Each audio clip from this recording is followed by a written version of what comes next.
మనకి సైన్స్ ఎంత డెవలప్ అయినా కానీ మనం కొన్నిసార్లు అక్కడే ఆగిపోతాం, వాస్తవం తెలుసుకోవడానికి ఇష్టపడమన్నమాట. అలాంటిది ఈ సిచ్యువేషను. ఒక లాంగ్ క్వశ్చన్ చూడండి, దీని సారాంశం ఏంటి అంటే, ప్రెగ్నెన్సీ 6 వీక్స్ ఉంది, మ్యారేజ్ అయ్యి 4 వీక్సే అవుతుంది, ఇలా పాసిబుల్ అవుతుందా అనేది వీళ్ళ క్వశ్చన్ అనమాట. దానివల్ల ఆ అమ్మాయి లైఫ్కి ప్రాబ్లం అయింది, మ్యారేజ్ అయిన వాళ్ళ ఇంట్లో ప్రాబ్లం వచ్చింది అని చెప్పి. ఖచ్చితంగా ఇలా అయ్యే ఛాన్స్ ఉందండి. పెళ్ళయి 4 వారాలు అయ్యి మనకి ప్రెగ్నెన్సీ 6 వీక్స్ ఉండే ఛాన్స్ ఖచ్చితంగా ఉంటుంది.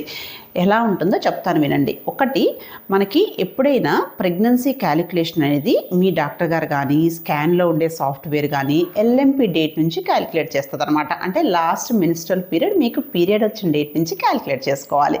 సో ఫర్ సపోజ్ జనవరి 1కి పీరియడ్ వచ్చింది, తర్వాత జనవరి 13th 14th టైంలో మ్యారేజ్ అయింది, ఆ టైంలో భార్యాభర్తలు కలిసి ఉన్నారు, ప్రెగ్నెన్సీ అందింది అనుకోండి. సుమారుగా మీరు ఫిబ్రవరి 15కి టెస్ట్ చేసుకున్నారు, 1.5 month అయింది ప్రెగ్నెన్సీ, అప్పుడు 6 వీక్స్ ప్రెగ్నెన్సీ అని మాత్రమే మనం క్యాలిక్యులేట్ చేస్తాం. కానీ మ్యారేజ్ అయ్యి 4 వీక్సే అవుతుంది కాబట్టి మీరు అక్కడ కన్ఫ్యూజ్ అవుతూ ఉంటారనమాట.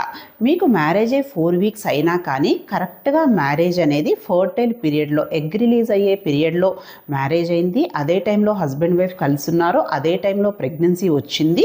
సో అక్కడ నుంచి మీకు డేట్ మిస్ అయింది అని చెప్పి టెస్ట్ చేసుకుంటే పాజిటివ్ వచ్చింది. ఇక్కడ ఏమవుతుంది, మీకు జనవరి 1కి పీరియడ్ వచ్చింది, జనవరి 15th టైంలో ప్రెగ్నెన్సీ అందింది, ఫిబ్రవరి 15కి మీరు పీరియడ్ రాలేదని టెస్ట్ చేసుకున్నారు. సో 6 వీక్స్ ప్రెగ్నెన్సీ అని అంటాం తప్ప 4 వీక్స్ ప్రెగ్నెన్సీ అని అన్నము.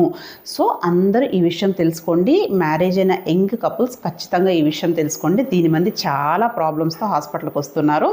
సో ఒక్కసారి మీకు ఏదైనా డౌట్ ఉంటే మీ గైనకాలజిస్ట్ డాక్టర్ గారితో డిస్కస్ చేసుకోండి. ఓకేనా? Thank you.